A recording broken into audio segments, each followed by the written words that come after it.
Hello दोस्तों, कैसे हो? उम्मीद करता हूँ सब लोग ठीक होंगे, अपनी हेल्थ का ख्याल रख रहे होंगे, लॉकडाउन में अपने टाइम का सही से यूटिलाइज कर रहे होंगे।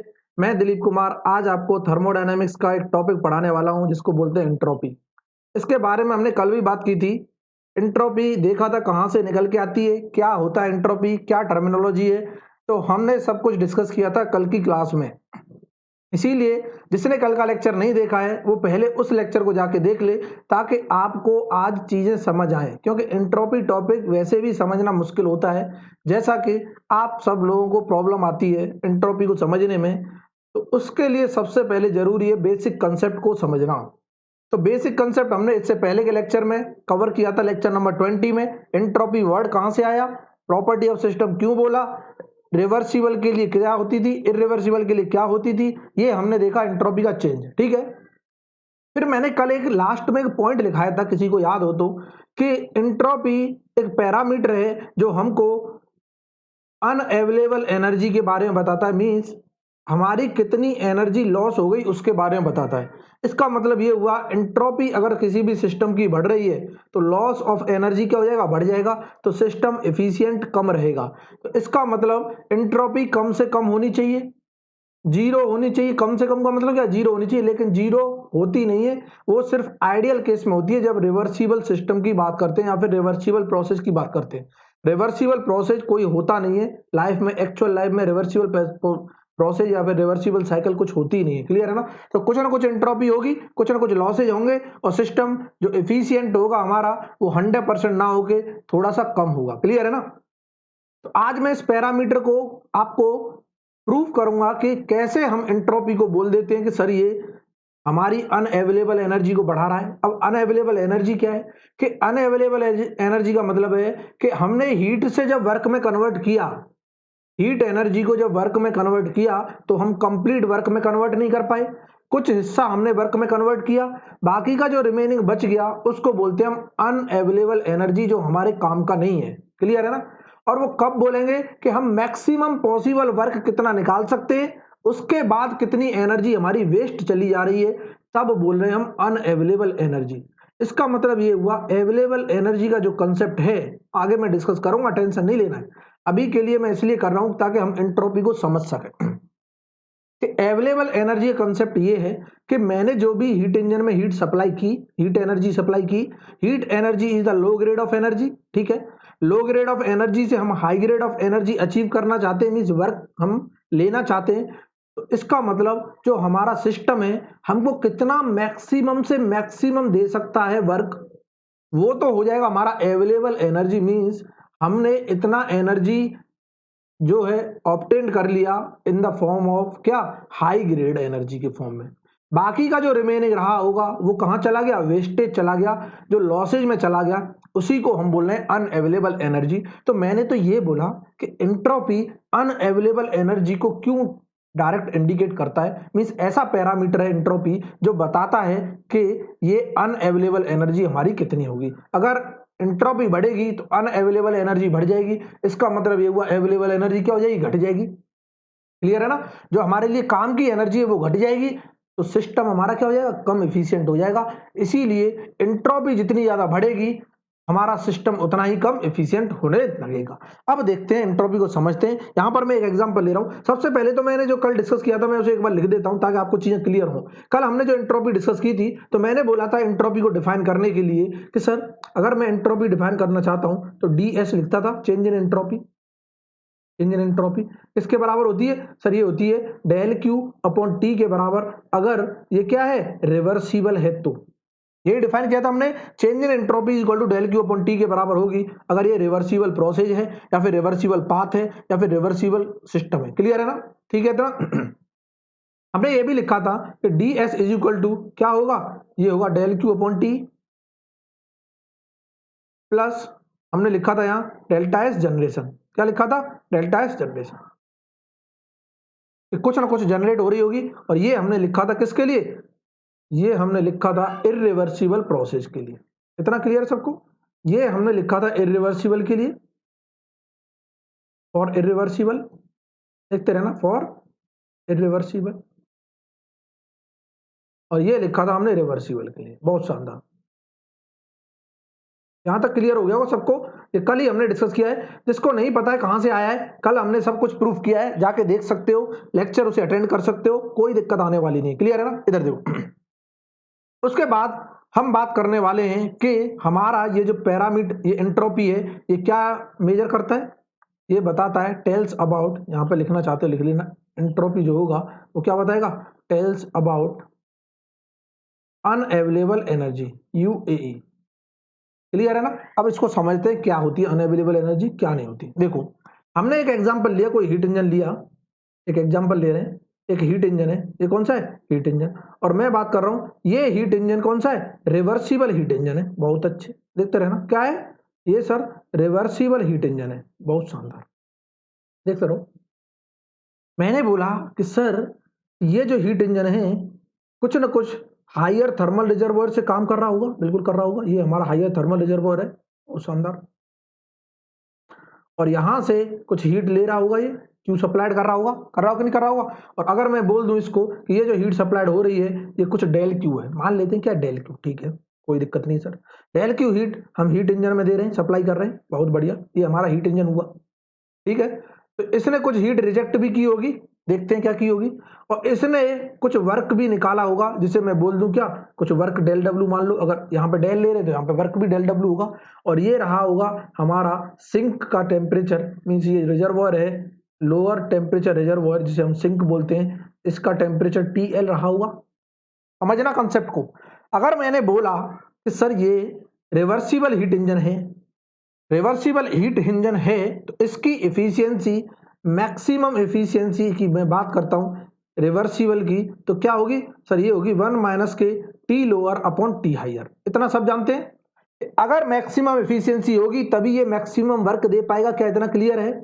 लेकिन मैं बात कर रहा हूं अवेलेबल एनर्जी की, क्या बात कर रहा हूं, अवेलेबल एनर्जी।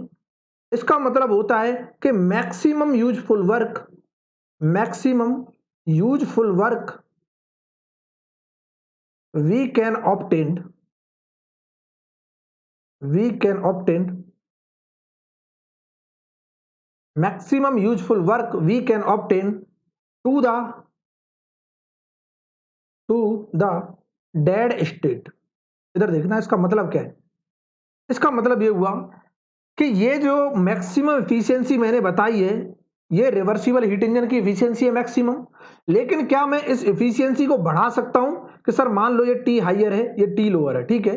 अगर मैं टी हायर को क्या करता हूं, टी हायर हमारा कांस्टेंट है, टी लोअर क्या सिंक है, और मोस्टली क्या होता है ये सिंक, हम कहीं ना कहीं हीट को छोड़ रहे होते हैं, तो ये होता है हीट क्या, सराउंडिंग वाला टेम्परेचर, तो हम सराउंडिंग में इसको ले आ सकते हैं, टी लोअर को जो ले आ सकते हैं सराउंडिंग में, वो क्या हो सकता है, मोस्ट प्रोबेबली टी नॉट के बराबर हो सकता है, कम से कम टेम्परेचर टी नॉट रख सकते हैं, इससे कम टेम्परेचर नहीं कर सकते। ऐसा क्यों कर रहे हैं, क्योंकि एज मैं टेम्परेचर को क्या करूंगा, डिक्रीज करूंगा, एज टेम्परेचर लोअर हमने डिक्रीज किया, मीन्स सिंक का टेम्परेचर डिक्रीज किया, डिक्रीज कर रहे हैं ना, तो डिक्रीज करेंगे तो एफिशिएंसी सिस्टम की बढ़ती है, देखो यहां से सबको क्लियर हो जाएगा। टेम्परेचर डिक्रीज किया तो ये वाला टर्म पूरा डिक्रीज हो गया एट कांस्टेंट टीएच, टीएच को हमें कम नहीं करना है, टीएच को कम करेंगे तब ये सिस्टम क्या हो जाएगा, बढ़ जाएगा, और ये बढ़ गया तो एफिशिएंसी क्या हो जाएगी, कम हो जाएगी, और टीएच को बढ़ाएंगे, टीएच का बढ़ाने का मतलब ये हुआ कि हायर हमें रिजर्वोयर का, हायर टेम्परेचर का रिजर्वोयर चाहिए, कहां से लाएंगे, क्लियर है ना, क्योंकि इस हायर टेम्परेचर को अचीव करने के लिए हमें कहीं ना कहीं से तो एनर्जी का अरेंजमेंट करना पड़ता है, तो इसको अगर बढ़ाना होगा, इसको अगर बढ़ाना होगा तो हमें कॉस्ट भी ज्यादा लगानी पड़ेगी। मींस कैसे बढ़ा सकते हैं, मान के चला हमने यहाँ पे जो रिजर्वोयर था वो कहीं ना कहीं से हीट दे रहा था, मतलब कहने का मैं 200 डिग्री सेल्सियस पे मैं यहाँ पे हीट सप्लाई कर रहा था, कहने का मतलब 200 डिग्री का फ्यूल सप्लाई कर रहा था इस हीट इंजन में, ये 200 डिग्री का फ्यूल आ कहां से रहा था, इसके पीछे कहीं ना कहीं कुछ ना कुछ चीजें जल रही होंगी, कोयला जल रहा होगा, कुछ तो जल रहा होगा, गैस चल रही होगी, कुछ फ्यूल जल रहा होगा, वहां से हीट आ रही होगी, तो उसमें भी तो कॉस्ट लगती है। इसका मतलब इसका टेम्परेचर बढ़ाने में हमें कॉस्ट क्या करनी पड़ेगी, इंक्रीज करनी पड़ेगी, तब जाके हमारी एफिशिएंसी बढ़ेगी। लेकिन एक और ऑप्शन है हमारे पास, इसको तो रहने दो जितना था, टीएच तो जितना था रहने दो, जो टेम्परेचर लोअर है इसको अगर मैं कम करता हूं, इसको अगर मैं कम करता हूं तो एफिशिएंसी बढ़ जाएगी। तो इसको कहां तक कम कर सकते हैं, डेड स्टेट तक कम कर सकते हैं, इसको बोलते हैं डेड स्टेट, क्लियर है ना। और डेड स्टेट क्या होता है, सराउंडिंग टेम्परेचर होता है, कि यहां तक हम इसको कम कर सकते हैं कि सराउंडिंग तक कम का मतलब क्या हुआ कि जो हीट हमारी यहां से रिजेक्ट होने वाली थी इसे सराउंडिंग में छोड़ देंगे डायरेक्ट। हम किसी हायर टेम्परेचर पे ना छोड़ के सराउंडिंग में छोड़ देंगे तो यहीं पर हमको मैक्सिमम एफिशिएंसी अचीव हो जाएगी। तो मैं तुरंत बोल दूंगा कि यहां पर एफिशिएंसी जो होती है वो बढ़ जाती है अगर हम टेम्परेचर लोअर को क्या करते हैं, कम करते हैं। इसका मतलब जो मैक्सिमम एफिशिएंसी आएगी, अब मैं तुरंत बोल दूंगा जो मैक्सिमम एफिशिएंसी होगी वो क्या होगी, 1 माइनस के T not upon T higher हो जाएगी। हो जाएगी नहीं हो जाएगी, 1 माइनस के T not upon T higher. और ये मैक्सिमम एफिशिएंसी पॉसिबल है। ये क्या है, मैक्सिमम एफिशिएंसी पॉसिबल। बहुत अच्छे, इधर देखते रहना। अब मुझे वर्क चाहिए, वर्क मैक्सिमम। तो हम जानते हैं ये मैक्सिमम एफिशिएंसी किसके बराबर होता है कि वर्क बता दो हमें और डिवाइड बाय हीट सप्लाइड बता दो जो डेल क्यू है। और ये जो वर्क होगा ये मैक्सिमम मिलेगा, फिर एफिशिएंसी मैक्सिमम तो वर्क मैक्सिमम मिलेगा, डेल क्यू तो हम जो सप्लाई कर रहे थे। तो मैं तुरंत बोल दूंगा यहां से जो डेल डब्ल्यू मैक्सिमम आ गया इसी को हम बोल रहे हैं अवेलेबल एनर्जी। कि इतना मैक्सिमम यूजफुल वर्क हमने क्या कर लिया, इस सिस्टम से निकाल लिया और इसी को हमने बोला कि ये अवेलेबल एनर्जी है जो किसके बराबर है, डेल क्यू इंटू एफिशिएंसी का मल्टीप्लाई करेंगे 1 माइनस के T not upon T higher. आ गया, आया कि नहीं आया, बिल्कुल आ गया सर, 100% आ गया, कोई दिक्कत नहीं है सर, किसी को कोई प्रॉब्लम नहीं, क्लियर है ना। अगर मैं बोलता हूं, क्या बोलता हूं, ये टी हायर हमने बोला है, इस टी हायर को मैं बोल देता हूं कि अगर ये टी हायर किसी टेम्परेचर के बराबर है, ठीक है, हायर ना बोल के हम बोल दें किसी टेम्परेचर के बराबर है, तो हम टी हायर को टी से भी इक्विवेलेंट कर सकते हैं, कोई दिक्कत वाली बात नहीं है। कि ये नोटेशन है, टी हायर को मैं बोल रहा हूं कोई टेम्परेचर टी पे हमारा थर्मल एनर्जी रिजर्वोयर था और सराउंडिंग टेम्परेचर पे इसको लेंगे टी नॉट, तो यहां पर टी हायर की जगह टी रिप्लेस कर देंगे, यहां पर भी टी हायर की जगह टी रिप्लेस कर देंगे, यहां पर भी टी हायर की जगह टी रिप्लेस कर देंगे। आपको आसान करने के लिए मैं कर रहा हूं ये सब चीजें, क्लियर है ना, ताकि आप चीजें को रिलेट कर सको, क्लियर है ना। अब यहां से जो हमारे पास अवेलेबल एनर्जी जो आ गई मींस मैक्सिमम यूजफुल वर्क आ गया, वो क्या आया वो देखते हैं। ये आ गया हमारे पास, इधर देखो, हम तुरंत लिख देंगे कि जो मैक्सिमम यूजफुल जो वर्क आया है वो क्या है, वही अवेलेबल एनर्जी के बराबर है और वो सर निकल के आया डेल क्यू और 1 माइनस के T not upon T higher की जगह टी ले लूं, बिल्कुल ठीक है, बहुत शानदार। इधर देखना, क्या मैं बोल सकता हूं according to the first law of thermodynamics जितनी हीट हमने इस इंजन को दी डेल क्यू, हमने कुछ वर्क मैक्सिमम पॉसिबल निकाल लिया, यहां कुछ ना कुछ हीट लॉस्ट बचा होगा, क्या बचा होगा, हीट लॉस्ट। और जो हीट लॉस्ट होगा, अब जैसे मैक्स हमने जो निकाला है वही क्या है, अवेलेबल एनर्जी के बराबर आया। तो जो एनर्जी बची होगी वो क्या गई, अनअवेलेबल बची ना, कि अब हम इसका कुछ नहीं कर सकते, ये तो वेस्टेज जाएगा ही जाएगा। मींस हमने अवेलेबल एनर्जी निकाल ली, मैक्सिमम यूजफुल वर्क निकाल लिया इस सिस्टम से। अब जो बाकी का जो बचा होगा वो अनअवेलेबल होगा, बिल्कुल होगा। वो क्या होगा, according to the first law of thermodynamics. कोई गलती से मत बोल देना सर ये जीरो हो जाएगा, अगर ये जीरो हो गया इसका मतलब कहीं भी ये सोर्स तो यूज ही नहीं हो रहा, ये वाला सिंक तो यूज ही नहीं हो रहा, मींस ये रिजर्वोयर यूज नहीं हो रहा, कि जितनी हीट गई वो पूरी हमें मिल गई, 100% एफिशिएंसी नहीं हो गई। क्या केल्विन प्लैंक हाथ खड़े कर देगा, बोला हम बार बार आपको एक ही चीज बोल रहे हैं कि हमारा स्टेटमेंट फेल ना हो जाए और आप बार बार क्या कर रहे हो, वही मिस्टेक कर रहे हो। बहुत अच्छे, कि ये डेल यहां पर जीरो कभी नहीं हो सकता, अगर जीरो हो गया तो इसकी इफिशियंसी 100% हो जाएगी। और यहां तो कारनोट भी खड़ा हो गया, 100% एफिशिएंसी किसी भी डिवाइस की नहीं हो सकती, क्योंकि वो तभी पॉसिबल है जब वो हीट इंजन एक ही रिजर्वोयर से क्या कर रहा हो, ऑपरेट कर रहा हो। लेकिन यहाँ दो रिजर्वोयर से ऑपरेट कर रहा है, इसका मतलब कुछ ना कुछ लॉसेज होंगे, और ये जो लॉसेज होंगे वो क्या होंगे कि जितना हमने सप्लाई किया उसमें से अवेलेबल एनर्जी घटा दूं। बहुत अच्छे, देखो मैं तुरंत लिख दूंगा जो अनअवेलेबल एनर्जी आएगी हमारी यूएई। यूएई वो कंट्री का नाम नहीं है, अनअवेलेबल एनर्जी है, लिख लेना अनअवेलेबल। इसको आगे भी हम डिस्कस करेंगे, ब्रीफ में टेंशन नहीं लेना है, अभी तो मैं थोड़ा सा एग्जांपल ले लूं। अनअवेलेबल एनर्जी, ठीक है, ये अनअवेलेबल एनर्जी है, वो क्या होगी सर, हमने कितनी सप्लाई की, डेल क्यू सप्लाई की थी, माइनस के अवेलेबल एनर्जी घटा दूं। बहुत अच्छे, according to the first law of thermodynamics, इधर देखते रहना कि डेल क्यू अवेलेबल एनर्जी क्या है सर, ये है, मैं तुरंत लिख दूंगा डेल क्यू 1 माइनस के टी नॉट अपॉन टी। बहुत शानदार, इसको सॉल्व किया, इससे तो ये गुजर गए भाई साहब, इसका मल्टीप्लाई किया तो क्या बचा सर, ये बचा कि del Q into T not upon T, और ये आ गया हमारा अनअवेलेबल एनर्जी। इधर देखते रहना, इस टी को मैं इसके नीचे ले आओ sir, unavailable energy equal to क्या मैं लिख सकता हूं, del Q upon T into T naught. क्या ये डेल क्यू अपॉन टी क्या रिप्रेजेंट कर रहा है सर, ये एंट्रोपी रिप्रेजेंट कर रहा है, कि जिस टेम्परेचर पे मैं सप्लाई कर रहा था हीट, जिस थर्मल रिजर्वोयर से मैं हीट सप्लाई कर रहा था उसकी एंट्रोपी है। इसका मतलब ये हुआ कि अगर ये एंट्रोपी ज्यादा होगी, मैं जितनी ज्यादा हीट सप्लाई करूंगा उतना ही अनअवेलेबल एनर्जी क्या होगा, बढ़ेगा। देखते रहो कि ये क्या है, हमारा इंडिकेट कर रहा है सर ये, क्योंकि ये सिस्टम और इंजन क्या है, रिवर्सिबल है। सिस्टम और इंजन क्या है, रिवर्सिबल है, तो ये रिवर्सिबल हो जाएगा। रिवर्सिबल के लिए बात चल रही है ना, और रिवर्सिबल के लिए हम जानते हैं डेल क्यू अपॉन टी क्या होता है, ये डेल्टा एस के बराबर होता है। इतना क्लियर हुआ सबको? डी एस लिख लो, डेल्टा एस लिख लो, कोई दिक्कत नहीं, चेंज इन एंट्रोपी मैं तुरंत बोल दूंगा कि यहां से अनअवेलेबल एनर्जी जो आ गया वो आ गया delta S into T not, और टी नॉट क्या है, सराउंडिंग टेम्परेचर, ये हमेशा क्या रहता है, कॉन्स्टेंट रहता है। सराउंडिंग टेम्परेचर, बहुत शानदार, सराउंडिंग टेम्परेचर बोल दो, एम्बिएंट टेम्परेचर बोल दो, ये क्या रहेगा, ऑलवेज कांस्टेंट। इसको नहीं बदल सकते हम, इसको बदलने के लिए तेल पानी निकल जाएगा, कितना बदलोगे, समझ आ रही ना बात? इसका मतलब ये हुआ कि हम तुरंत बोल देंगे unavailable energy is directly proportional to entropy की। आ रहा है कि नहीं आ रहा? अगर हमारी एंट्रोपी बढ़ी तो अनअवेलेबल एनर्जी बढ़ जाएगी, और अनअवेलेबल एनर्जी बढ़ गई तो यूजफुल एनर्जी क्या हो जाएगी, कम हो जाएगी, और यूजफुल एनर्जी कम हो गई तो हमारा सिस्टम एफिशिएंट कम हो जाएगा, क्योंकि useful energy directly proportional to efficiency के होती है। दैट्स व्हाई हम यहां पे लिख देंगे हेंस प्रूफ, क्या हेंस प्रूफ, क्या हेंस प्रूफ, कि ये जो एंट्रोपी जो पैरामीटर है, एंट्रोपी टेल्स अबाउट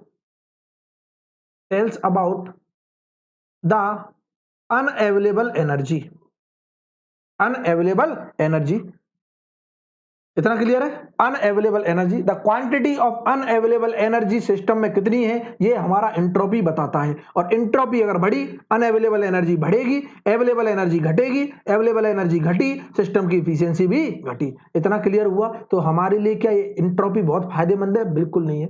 एक चीज क्लियर हो गई कि अगर मैं एंट्रोपी की बात करता हूं, देखो यहां पर बहुत शानदार कंसेप्ट है, डेल्टा एस मैं लिखना चाहता हूं कि sir del Q upon T for reversible process, बहुत अच्छी रिवर्सिबल प्रोसेस, रिवर्सिबल साइकिल की बात करें कि मैं बोलूंगा अगर टेम्परेचर क्या होगा, हाइयर होगा, क्या होगा, टेम्परेचर हाइयर होगा तो एंट्रोपी क्या होगी, कम होगी। देखते रहना, तो मैं तुरंत बोल दूंगा at higher temperature source entropy of the system या फिर एंट्रोपी ऑफ द प्रोसेस क्या होगी, कम होगी। लेकिन अगर at higher heat interaction entropy क्या होगी, ज्यादा होगी। तो ये क्वेश्चन पूछ लेता है, तो यहां पर लिखना चाहते हो लिख लो, at higher interaction, at higher interaction, higher interaction और exchange of heat, exchange of heat, entropy associated at constant temperature, at constant temperature, constant temperature will be more। Clear है ना? ज्यादा होगी कब, जब हमारा हीट इंटरेक्शन, हीट एक्सचेंज ज्यादा at constant temperature पे, तब एंट्रोपी क्या हो जाएगी, बढ़ जाएगी, क्योंकि ये डायरेक्टली प्रोपोर्शनल डी क्यू है। अगर टेम्परेचर हमारा क्या है, हाइयर है एट कांस्टेंट हीट एक्सचेंज, तब एंट्रोपी क्या हो जाएगी, घट जाएगी। इसको दूसरे पॉइंट में अपनी लैंग्वेज में लिख लेना, क्लियर है ना? ये नोट करके लिख लेना, ये ऐसे पूछा है क्वेश्चन कई बार ऑब्जेक्टिव में, इसलिए मैंने यहां पर डिस्कस कर लिया। क्या मुझे बताओगे, क्या बताओगे कि सर हमको पता चल गया कि एंट्रोपी अनअवेलेबल एनर्जी को इंडिकेट करता है, और अनअवेलेबल को अगर इंडिकेट कर रहा है, इसका मतलब ये हुआ एंट्रोपी बढ़ेगी, अनअवेलेबल एनर्जी बढ़ेगी, मींस क्वालिटी जो होती हमारी वो क्या हो रही है, डिग्रेड हो रही है। और यही बताता है क्या, यही लॉ, इसीलिए बोलते हैं सेकंड लॉ ऑफ थर्मोडायनामिक्स से ही सब कुछ डील हो रहा है ना। ये second law of thermodynamics deals with the quality of energy, clear है ना? या फिर deals with the degradation of energy, कि हमारी एनर्जी की क्वालिटी हमेशा क्या हो रही है, डिग्रेड हो रही है। कि मेरे पास हीट जो था पहले इतनी एनर्जी का था 100 किलो जूल का, उससे मुझे जो वर्क मिला 70 किलो जूल का मिला, इसका मतलब 30 किलो जूल क्वालिटी हमारी क्या हो गई, खराब हो गई, उसका कोई काम ही नहीं हुआ। क्लियर है ना? फिर से मैं दूसरा हीट इंजन लगा दूंगा पैरेलल में, मतलब सीरीज में, फिर से हमारी कुछ ना कुछ लॉस हो जाएगी। तो मैं थोड़ा ऐसे ही बोलते जाता हूं कि जो हमारा सेकंड लॉ ऑफ थर्मोडायनामिक्स क्या बताता है कि deals with the degradation of energy. इतना कितने लोगों को क्लियर हुआ? इतना अगर क्लियर हो गया है तो सब कुछ क्लियर है। इतना क्लियर है, ठीक है। अब हम बात करते हैं एंट्रोपी एनालिसिस की। डिफरेंट सिस्टम्स के लिए कैसे एनालिसिस करेंगे एंट्रोपी, बहुत ही शानदार कंसेप्ट है कि एंट्रोपी निकालेंगे कैसे। ये फॉर्मूले से ही निकलेगी क्या सर हमेशा? अभी देखते हैं कि खाली ये फॉर्मूले से निकलेगी क्या, और भी तरीके हैं, वो सारी चीजें हम देखने वाले। क्लियर है ना? तो यहां तक सबको उम्मीद करता हूं सबको क्लियर हो गया होगा। और वाकई में अगर मेरी मेहनत पसंद आ रही है, आपको वीडियो अच्छा लग रहा है, कंटेंट आपको पसंद आ रहा है, चीजें समझ आ रही हैं, तो प्लीज ज्यादा से ज्यादा चीजों को क्या करो, शेयर करो। अपने फ्रेंड्स में शेयर करो, लाइक करो चीज़ों को, ताकि मैं भी आपके लिए कंटिन्यू इसी तरह से हमेशा कंटेंट प्रोवाइड करता रहूं, क्लासेस कंटिन्यू चलते रहे, मैं भी आपका सपोर्ट करता रहूं। क्लियर है ना? आप सपोर्ट नहीं कर पाओगे तो मेरे अंदर भी एनर्जी नहीं आएगी, और मेरे अंदर एनर्जी नहीं आएगी तो फिर दिक्कत हो जाएगी, फिर ना चाह के भी हमको क्या करना पड़ेगा, चीज़ों को क्विट करना पड़ेगा। तो इसीलिए मैं चाहता हूं ज़्यादा से ज़्यादा लोग क्या करें, सपोर्ट करें। अगर वाकई में आपको मेरी मेहनत पसंद है, अगर पसंद नहीं है वो भी बताएं, कमेंट करके लिखें कि सर हमको नहीं मजा आ रहा है, आप ऐसे नहीं पढ़ा रहे हो, वैसे नहीं पढ़ा रहे हो, हमको मजा नहीं आ रहा है, इसलिए हम नहीं कर रहे हैं। तो हम कोशिश करेंगे आगे आने वाले टाइम में चीजों को और इंप्लीमेंट करने की, तरीका बदलने की, बट बताना जरूर है, कमेंट करके जरूर बताना है कि हाँ सब कुछ बढ़िया चल रहा है। ठीक है, नेक्स्ट देखते हैं हम एंट्रोपी एनालिसिस की बात करते हैं। क्या बात करते हैं? एंट्रोपी एनालिसिस क्या होती है, इधर देखते हैं। एंट्रोपी एनालिसिस हम देखना चाहते हैं क्या होती है एंट्रोपी एनालिसिस हमारी।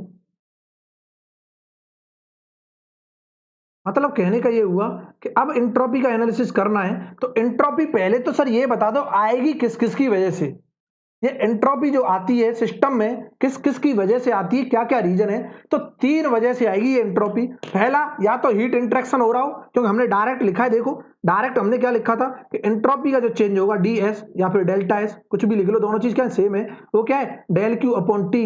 बट कब? जब ये रिवर्सिबल हो। बहुत अच्छे, ठीक है। लेकिन अगर रिवर्सिबल ना हो तो मैं ये भी तो लिख रहा था ds equal to delta S equal to del Q upon T plus delta S generation. देखो मैं इरिवर्सिबल के लिए यहाँ रिवर्सिबल मेंशन नहीं करता, क्यों? क्योंकि इरिवर्सिबल है, इसका मतलब यहाँ कुछ जनरेशन भी आ रहा होगा। क्लियर है ना? तो हमने बोला कि ये हमारा कुछ फॉर्मूला था फॉर्मूला, बहुत अच्छे। तो इससे हमने ये देखा कि डेल्टा एस जो आ रहा है वो इसके बराबर आ रहा है कि नहीं आ रहा? बिल्कुल आ रहा है, ठीक है।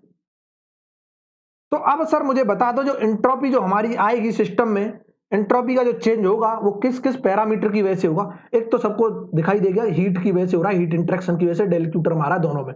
दूसरा हम ये भी बोल सकते हैं सर जनरेशन की वजह से हो रहा है, कि अगर जनरेशन आया कहीं, हीट जनरेट, मतलब अगर सिस्टम के अंदर जनरेशन की वजह से भी हीट आएगी, एंट्रोपी जनरेशन की वजह से एंट्रोपी का एनालिसिस आएगा, चेंज इन एंट्रोपी आएगा, ठीक है। दो की वजह से आएगा। तीसरा होता है मास इंट्रैक्शन, अगर कोई मास इंटरेक्ट कर रहा है। अभी तक हम क्लोज सिस्टम पढ़ रहे थे सब कुछ, अभी हमने ये देखा ही नहीं है कि सिस्टम में मास आ रहा है और बाहर जा रहा है, क्योंकि अभी तक जितनी भी चीजें हम देख रहे हैं क्लोज सिस्टम में देख रहे हैं, क्लोज सिस्टम की एनालिसिस कर रहे हैं, ओपन की भी करेंगे। इसका मतलब ये हुआ कि ये प्रॉपर्टी ऑफ द सिस्टम है, पहली चीज एंट्रोपी। तो कुछ मास अपने साथ एंट्रोपी लेके आएगा, मींस कहने का कुछ क्वालिटी लेके आएगा और कुछ क्वालिटी को लेके जाएगा, रह नहीं जाएगा। इसका मतलब ये हुआ कि अगर ये मास इंट्रैक्शन भी होगा तब भी हमारी एंट्रोपी का चेंज होगा। क्लियर है ना? तो 3 चीजों की वजह से हो रहा है, सबसे पहला हीट इंट्रैक्शन, दूसरा मास इंट्रैक्शन, तीसरा एंट्रोपी जनरेशन। इनकी वजह से एंट्रोपी चेंज होगी हमारे सिस्टम की, ठीक है। तो मैं यहां पे लिख दूंगा, क्या लिख दूंगा, लो लिख लो, पॉइंट करके लिख लो। The entropy of the system, entropy of the system can change in the following 3 ways, या फिर can change because of the following 3 ways, ऐसे लिख लेना, can change because of the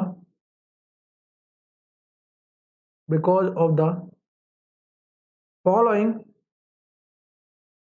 3 ways। और वो 3 ways क्या है अभी मैंने डिस्कस कर लिए, 1 बाय 1 लिख देते हैं। सबसे पहला क्या है, हीट इंटरेक्शन की वजह से होगा।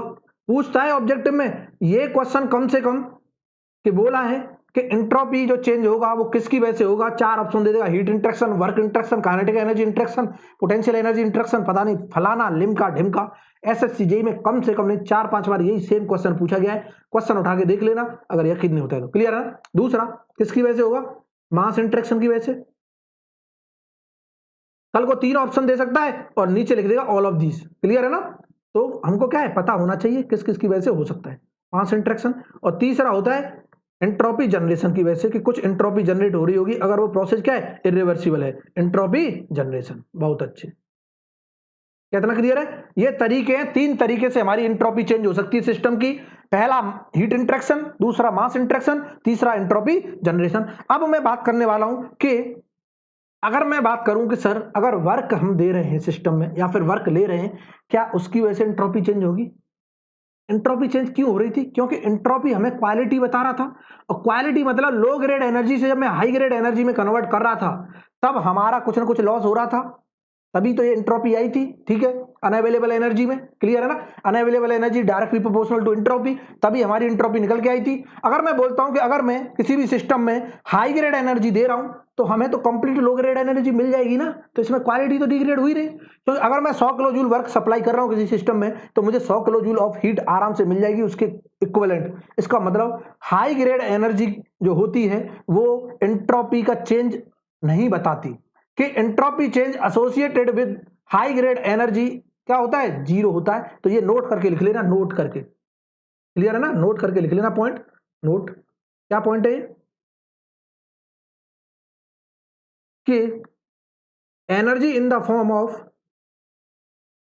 Energy in the form of work, kinetic energy, potential energy are all, क्या है ये, high grade energy, are all high grade energy and these can be completely converted into low grade energy without any loss, energy without any losses, clear है ना। therefore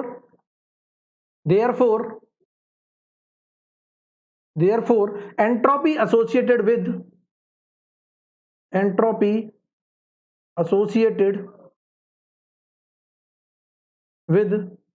energy in these form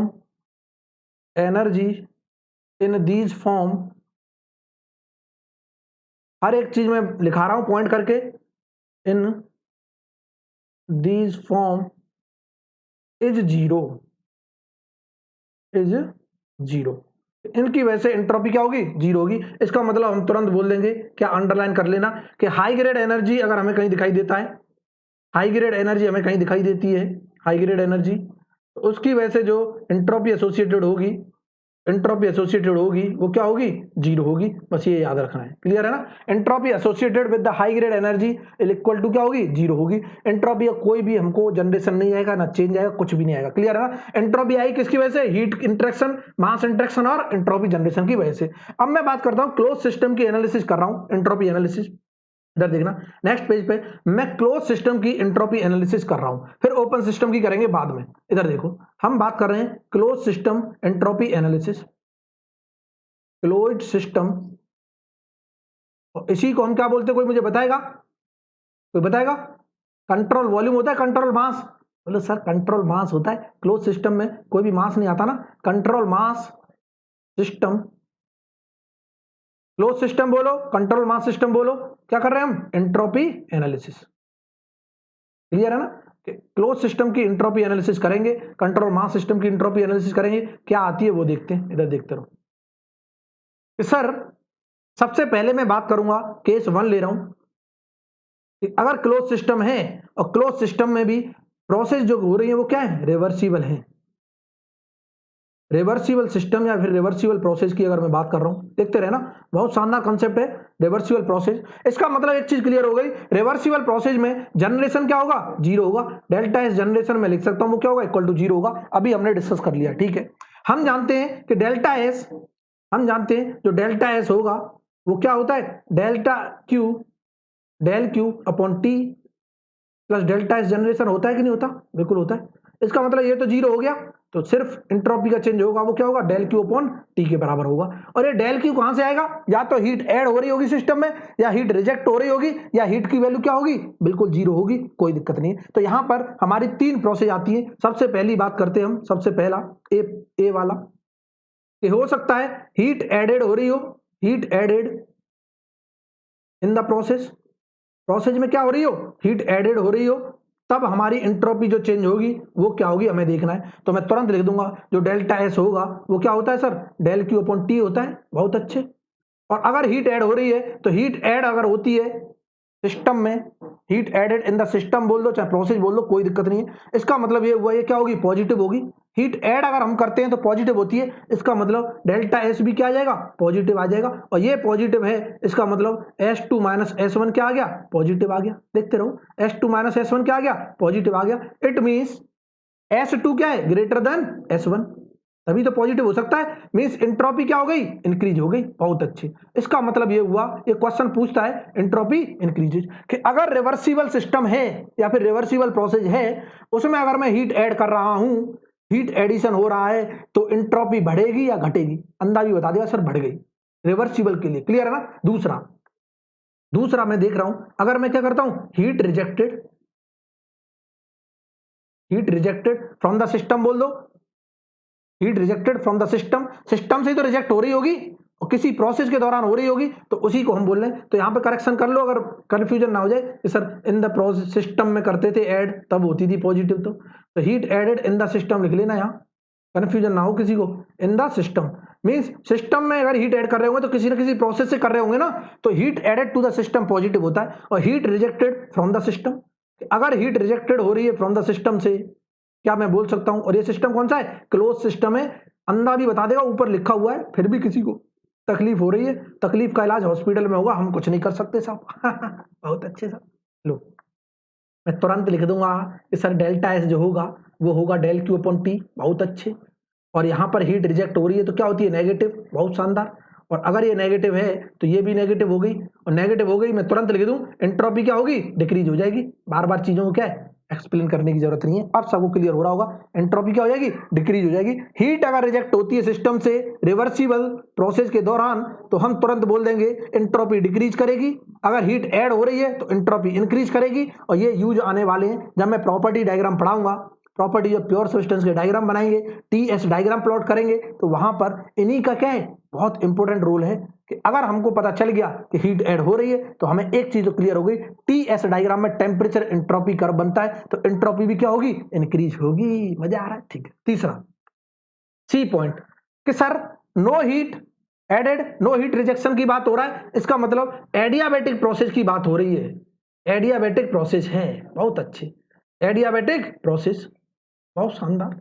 इसका मतलब यह हुआ adiabatic process में अंदाज बता देगा, डेल क्यू क्या होता है, इक्वल टू जीरो होता है। बहुत शानदार, हम तुरंत लिख देंगे सर जो एंट्रोपी चेंज होगा वो क्या हो जाएगा, डेल क्यू अपॉन टी, और ये तो इक्वल टू जीरो है सर, तो मैं तुरंत लिख दूंगा कि जो एंट्रोपी चेंज है वो इक्वल टू जीरो, और एंट्रोपी चेंज क्या होता है, S2 minus S1 equal to zero, और यहां से एक चीज निकल के आ गई, S2 equal to S1। Entropy क्या होगी, सेम रहेगी, एंट्रोपी सेम रहेगी एडियाबेटिक में, देखते रहो सेम। इसका मतलब इस प्रोसेस को हम बोलते हैं, यहीं से नाम आ गया कि सेम एंट्रोपी, इसका मतलब सेम का मतलब होता है आइसो, एंट्रोपी का मतलब आइसेंट्रोपिक प्रोसेस, इसको बोलते हैं हम आइसेंट्रोपिक प्रोसेस। क्लियर है ना। यहां आइसो का मतलब सेम, एंट्रोपी का मतलब एंट्रोपी, सेम एंट्रोपी जिस प्रोसेस में होती है उसको बोलते हैं आइसेंट्रोपिक प्रोसेस। क्या यहां से फील हो रहा है कि आइसेंट्रोपिक प्रोसेस की अगर हम बात कर रहे हैं तो यही प्रोसेस क्या एडियाबेटिक और रिवर्सिबल है, पहले रिवर्सिबल माना हमने और एडियाबेटिक, तो हम तुरंत बोल देंगे isentropic process are adiabatic and reversible. अगर मैं बोल दूं कि अगर कोई प्रोसेस रिवर्सिबल और एडियाबेटिक है तो वो आइसेंट्रोपिक प्रोसेस होगी, क्या उल्टा करेक्ट है कि अगर कोई आइसेंट्रोपिक प्रोसेस है तो वो 100% रिवर्सिबल एडियाबेटिक होगी। तो सर क्या बोल रहे हो, अभी समझना चीजों को, मैं तुरंत बोल दूंगा, यहां से नेक्स्ट करके लिख रहे हैं कि इफ, नोट करके लिखना, note, if the process is reversible and adiabatic, if the process is reversible and adiabatic, then it is called as, it is called as isentropic process, isentropic process। Clear है ना।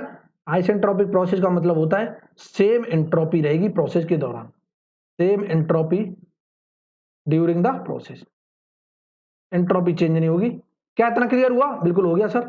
हमको clear हो गया। हमने देखा close system की analysis में case 1 माना रिवर्सिबल प्रोसेस के लिए, और हमने 3 केस देख लिए। हीट ऐड करते हैं तो एंट्रोपी बढ़ेगी, हीट रिजेक्ट करते हैं तो एंट्रोपी घटेगी, और अगर कुछ भी हीट ऐड नहीं कर रहे ना रिजेक्ट कर रहे तो उसको बोलेंगे एंट्रोपी कांस्टेंट, और यहां पर इसी प्रोसेस का नाम बोला गया आइसेंट्रोपिक प्रोसेस। क्लियर है। दूसरा केस ले रहे हैं हम अपनी स्क्रीन पर, केस 2।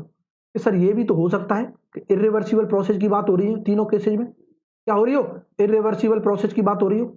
और अगर इरिवर्सिबल प्रोसेस की बात हुई तो इसका मतलब डेल्टा एस क्या होगा, जनरेशन होगा, डेल्टा एस जनरेशन होगा, 100% होगा। क्लियर है ना। और डेल्टा एस जनरेशन अगर होगा तो डेल्टा एस जनरेशन का मतलब क्या है, एंट्रोपी इंक्रीज हो रही होगी, और हमेशा डेल्टा एस क्या होगा, पॉजिटिव होगा। जनरेशन हमेशा क्या होता है, पॉजिटिव होता है। मींस एंट्रोपी जनरेट हो रही है तो हमारी हमेशा एंट्रोपी क्या हो रही है, बढ़ रही है। क्लियर है ना। इधर देखो, हम तुरंत बोल देंगे, अब इधर देखते रहना कि सर इसमें भी 3 केसेस हमने स्टडी किए। पहला केस हीट एडेड, मैं डायरेक्ट लिख रहा हूं टू द सिस्टम, और ये सब क्या है हटा देना। हीट एडेड की बात की, और हीट एडेड में हम तुरंत लिख देंगे कि जो एंट्रोपी का फॉर्मूला होगा इरिवर्सिबल के लिए क्या होगा sir, delta S equal to del Q upon T, तो होगा ही होगा, बहुत अच्छे, प्लस डेल्टा एस जनरेशन होगा, बिल्कुल होगा, देखते रहो।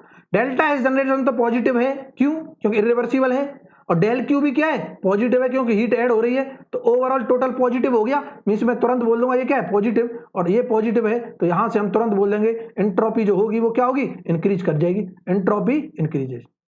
एक चीज तो क्लियर हो गई सर कि चाहे प्रोसेस रिवर्सिबल हो चाहे प्रोसेस इरिवर्सिबल हो, अगर हम हीट ऐड करेंगे तो एंट्रोपी हमेशा इंक्रीज करेगी। बहुत अच्छे। दूसरा केस हमारी स्क्रीन पर बहुत ही शानदार क्या है, ये दूसरा केस है कि अगर मैं हीट रिजेक्टेड की बात करता हूं, हीट रिजेक्टेड, बहुत शानदार, हीट रिजेक्टेड की बात करता हूं, तो हीट रिजेक्टेड में क्या हुआ सर, लोग लिख लेते हैं कि डेल्टा एस जो होता है वो क्या होता है, डेल्टा एस जो होता है वो होता है sir delta S equal to del Q upon T plus delta S generation. बहुत अच्छे। कि सर डेल क्यू अगर मैं हीट रिजेक्ट कर रहा हूं तो ये तो नेगेटिव होगा, बहुत शानदार, और ये क्या होगा सर, पॉजिटिव होगा, बहुत शानदार, देखते रहो। इसका मतलब ये हुआ कि सर ये नेगेटिव एक आ रहा है, पॉजिटिव, ये नेगेटिव है ना, ये नेगेटिव है, पॉजिटिव कैसे लिख दिया, ये क्या है, नेगेटिव, इधर करेक्शन कर लेना, ये क्या है, नेगेटिव। हीट जो होगी हमारी ये नेगेटिव होगी, और ये क्या होगी, पॉजिटिव होगी। बहुत शानदार कंसेप्ट है, इधर समझना इसको, बहुत ही इंटरेस्टेड कंसेप्ट है। मतलब कहने का, अब ये नेगेटिव पॉजिटिव क्या रिजल्ट देगा हमको क्या पता। अगर ये वैल्यू बड़ी हुई तो नेगेटिव आएगा, नेगेटिव वैल्यू बड़ी हुई तो नेगेटिव आएगा, और पॉजिटिव वैल्यू बड़ी हुई तो पॉजिटिव आएगा, और दोनों बराबर हो गई तो जीरो। 3 पॉसिबिलिटी है कि यहां पर 3 पॉसिबिलिटी क्या है, इधर देखना कि या तो ये नेगेटिव हो सकता है, या ये पॉजिटिव भी हो सकता है, या ये जीरो भी हो सकता है। आए है, इसका मतलब ये हुआ अगर जीरो हो गया, इफ जीरो, बस मजा आ गया, इफ जीरो, इसका मतलब ये हुआ इफ जीरो तो entropy S1 equal to S2 हो जाएगी, और S1 इक्वल टू S2 हो गई तो फिर से आइसेंट्रोपिक कह देंगे। बोलो सर क्या जादू सा कर रहे हो, आइसेंट्रोपिक प्रोसेस, और मजा आ जाएगा मेरे लाल। कि अभी हमने बोला सर अगर हमारी process, if the process is reversible है, एडियाबेटिक है, तब हम बोल लेते आइसेंट्रोपिक। लेकिन सर यहां तो एक और जादू हमको दिखाई दे गया। इसका मतलब एक चीज क्लियर हो गई, ये जरूरी नहीं है कि आइसेंट्रोपिक प्रोसेस हमेशा रिवर्सिबल एडियाबेटिक हो। आइसेंट्रोपिक प्रोसेस इरिवर्सिबल और हीट रिजेक्टेड भी पॉसिबिलिटी है। समझ आ रही ना। तो मैं इसीलिए मैंने यहां पर नहीं लिखा, और मैं यहां तुरंत लिख दूंगा नोट में, इसी नोट में लिख दूंगा, if the process is reversible and adiabatic then it is called isentropic, but reverse case is not necessary possible। कहां लिखे, यहां पे तो शायद वो इमेज आ रही है, but reverse case is not necessary possible.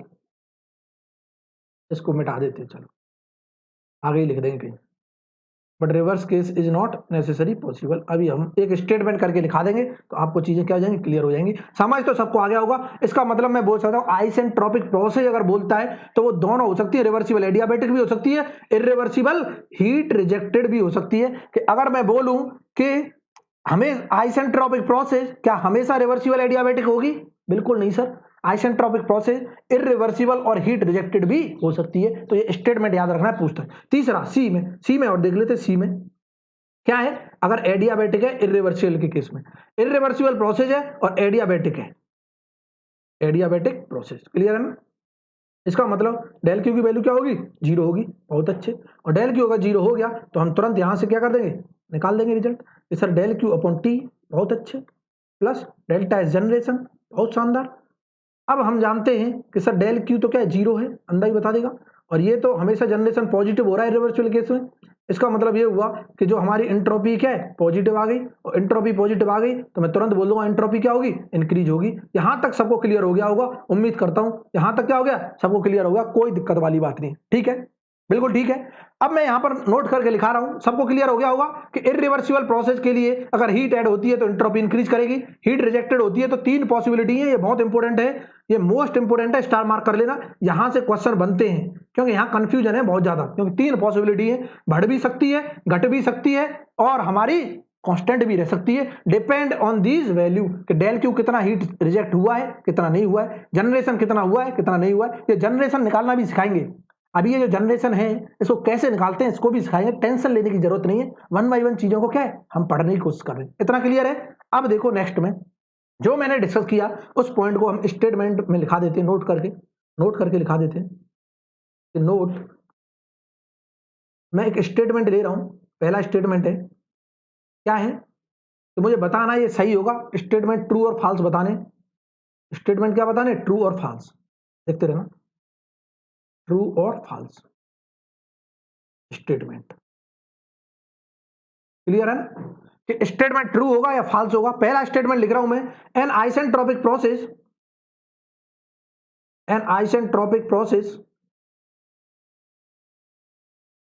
Is always reversible adiabatic.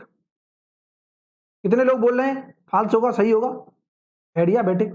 इसका मतलब ये हुआ कि आइसेंट्रोपिक का मतलब होता है एंट्रोपी कांस्टेंट, क्या वो हमेशा रिवर्सिबल एडियाबेटिक होगी, बिल्कुल नहीं सर। एक और प्रोसेस में देखा था जो इरिवर्सिबल थी और हीट रिएक्शन थी, उसमें भी तो आइसेंट्रोपिक आई थी। तो ये स्टेटमेंट क्या होगा, फॉल्स हो गया। अंधा ही बता देगा स्टेटमेंट क्या है, फॉल्स है। बहुत अच्छे, गलत स्टेटमेंट है, हमेशा नहीं होगी। क्लियर है ना। दूसरा स्टेटमेंट लिखूं क्या, दूसरा स्टेटमेंट क्या है हमारा, दूसरा स्टेटमेंट देखो, दूसरे स्टेटमेंट की बात कर रहा है। एंट्रोपी क्या कंजर्व क्वांटिटी है, कोई मुझे बताएगा एंट्रोपी कंजर्व क्वांटिटी है क्या, entropy is a conserve quantity. Conserve का मतलब होता है कि कभी ना बढ़े ना घटे, यहां तो बढ़ भी रही घट रही है ना, तो गलत हो गया ना, कंजर्व क्वांटिटी। ऐसे पूछता रहता है स्टेटमेंट में, तो इसीलिए हम क्या कर रहे हैं, लिखा रहे हैं। सारे स्टेटमेंट लिख लेते हैं पहले, उसके बाद entropy generation represent, entropy generation represent degradation of energy, degradation of energy, ये बताना है सही है गलत है। ठीक है। चौथा, reversible adiabatic process, reversible adiabatic process is always isentropic. क्या ये सही है क्या, इज ऑलवेज आइसेंट्रोपिक, आइसेंट्रोपिक। उसके बाद entropy of an isolated system, इसको बाद में देखते हैं, एक देख लेते हैं। If an irreversible, if an irreversible process has to be, process has to be isentropic, isentropic, then it must be, then it must be non adiabatic, non adiabatic। ये बताना है सही है गलत है। और लास्ट वाला देख लेते हैं, entropy of an isolated system, entropy of an isolated system, isolated system can never decreases, can never decreases. Clear है ना। यहां पर इसको तीसरा स्टेटमेंट, चौथा स्टेटमेंट, पांचवा स्टेटमेंट, छठा स्टेटमेंट, देखो देखते हैं 1 बाय 1 कौन सा ट्रू है कौन सा फॉल्स है, देख लेते हैं। लो, ट्रू और फॉल्स, यहां पे इसको लिख लेते हैं। एंट्रोपी से कंजर्व क्वांटिटी, कंजर्व का मतलब है ना बढ़े ना घटे, घटती है बढ़ती है, ये भी क्या है, फॉल्स है। बहुत अच्छे, कोई दिक्कत नहीं। Entropy generation represent degradation of energy, अगर एंट्रोपी बढ़ेगी तो क्वालिटी हमारी कम हो रही है एनर्जी की, ठीक है, डिग्रेड हो रही है, 100% सही है। क्या है ये, ट्रू है। बहुत अच्छे। A reversible adiabatic process is always isentropic. क्या रिवर्सिबल एडियाबैटिक हमेशा आइसेंट्रोपिक होती है? हाँ बिल्कुल होती है, बट उल्टा केस पॉसिबल नहीं है कि आइसेंट्रोपिक क्या हमेशा रिवर्सिबल होगी, ये गलत था। ये तो क्या सही है, बिल्कुल 100% सही है। क्लियर है ना? If an irreversible process has to be isentropic, मतलब अगर इरिवर्सिबल प्रोसेस को सेम एंट्रोपी की होना है तो उसको हीट रिजेक्शन होना चाहिए। हीट रिजेक्शन होगा तो इसका मतलब वो नॉन एडियाबैटिक है, 100% सही है, ट्रू। तो एडियाबैटिक हो गई तो हीट ट्रांसफर तो जीरो हो गया ना, हीट रिजेक्शन हो रहा है, कुछ ना कुछ हीट ट्रांसफर हो रहा है ना, तो वो क्या होगी, नॉन एडियाबैटिक होगी। तो entropy of an isolated system can never decreases, इसको हम कल देखेंगे विद प्रूफ के साथ। तो इसको मैं क्या है, कमेंट करके बताना है, सब लोगों को कमेंट करके बताना है, सबको क्या करना है, कमेंट करके बताना है क्या होगा इसका, फिर मैं कल डिस्कस करूंगा। कमेंट करके बताना है आंसर में क्या होगा। क्लियर है ना? आंसर कमेंट करो, ट्रू होगा फॉल्स होगा, ट्रू और फॉल्स, क्योंकि हमने डिस्कस नहीं किया। मैं देखना चाहता हूं आपका दिमाग कितना चलता है। कल इस चीज को हम प्रूव करेंगे और मजे से प्रूव करेंगे, टेंशन लेने की जरूरत नहीं है। क्या इतना क्लियर है? क्या वाकई में मजा आ गया आज के लेक्चर में? 100% मजा आ गया होगा। और अगर जिसको मजा नहीं आया है तो वो ये भी बता दे कि मजा नहीं आया सर, कैसे मजा नहीं आया वो भी बता दे। बहुत चीजें आसान होने वाली हैं। एंट्रोपी अभी तो हम जनरेट करना सिखाएंगे, एंट्रोपी जनरेशन सिस्टम में कैसे निकालते हैं, किस तरह कैलकुलेट करते हैं, अभी देखते रहो। अभी एंट्रोपी खत्म नहीं हुआ, एंट्रोपी खत्म उस दिन होगा जिस दिन आप क्वेश्चन कॉन्फिडेंस के साथ करने लग जाओगे। मजा आ रहा है कि नहीं आ रहा? तो अगर मेरी मेहनत वाकई में आपको पसंद है तो चीज़ों को क्या करो, प्लीज़ ज़्यादा से ज़्यादा शेयर करो, अपने फ्रेंड्स में शेयर करो। जो भी बच्चे नया जुड़ते हैं वो अपने जितने भी फ्रेंड्स हैं जो तैयारी कर रहे हैं, जो जूनियर्स हैं, उनमें शेयर किया करो चीज़ें, ताकि उनको भी चीज़ें क्या आ जाए, पसंद आ जाए। इससे क्या होता है कि औरों को भी हेल्प मिलेगी, हमको भी मोटिवेशन मिलेगा। अगर ज़्यादा से ज़्यादा लोग देखेंगे, ज़्यादा से ज़्यादा लोग मुझसे डाउट पूछेंगे, मुझसे क्या क्वेरी करेंगे, तो हमको भी अच्छा लगेगा। क्लियर है ना? तो आज के लिए इतना ही बहुत है गाइस। कल फिर मिलते हैं एक बेहतरीन लेक्चर के साथ, एंट्रोपी के साथ। वहां पर हम चीजों को देखेंगे। कल मैं बताऊंगा कि टीएस डायग्राम कैसे प्लॉट करते हैं। क्लियर है ना? पीवी डायग्राम को इक्विवेलेंट टू टीएस डायग्राम कैसे प्लॉट करेंगे, कल हम सीखेंगे। ठीक है? दूसरी चीज हम कल क्या सीखने वाले हैं, कल हम सीखने वाले हैं कि टीएस डायग्राम में constant pressure line, constant volume line कैसे रिप्रेजेंट करते हैं, किसका कर्व ज्यादा होता है, कर्व ज्यादा होता है तो क्यों होता है, और अगर ये कर्व ऐसे बना है तो क्यों बना है। हमको ये चीजें सीखनी है ना। किताबों में बने तो दिख जाएंगे, सबको याद भी हो जाते हैं, लेकिन उसके पीछे का रीजन किसी को नहीं पता। हमको यहाँ रीजन को समझना है, कंसेप्ट को समझना है, ताकि आपको चीजें याद ना करनी पड़े। कोई भी आपसे पूछ ले तो आप चुटकियों में उड़ा दो। फिर उसके बाद देखेंगे एंट्रोपी कैलकुलेट कैसे करते हैं, जो अगर एंट्रोपी जनरेशन हो रहा है तो वो कैसे कैलकुलेट करेंगे। तो यहाँ तक के लिए मैं चाहता हूँ कि आप लोग इसी तरह पढ़ते रहो, हंसते रहो, मुस्कुराते रहो, देखते मैकेनिकल ट्यूटर को। वाह, मजा आ रहा है? ठीक है, चलो आज के लिए इतना ही बहुत है। Tata, bye bye, thank you.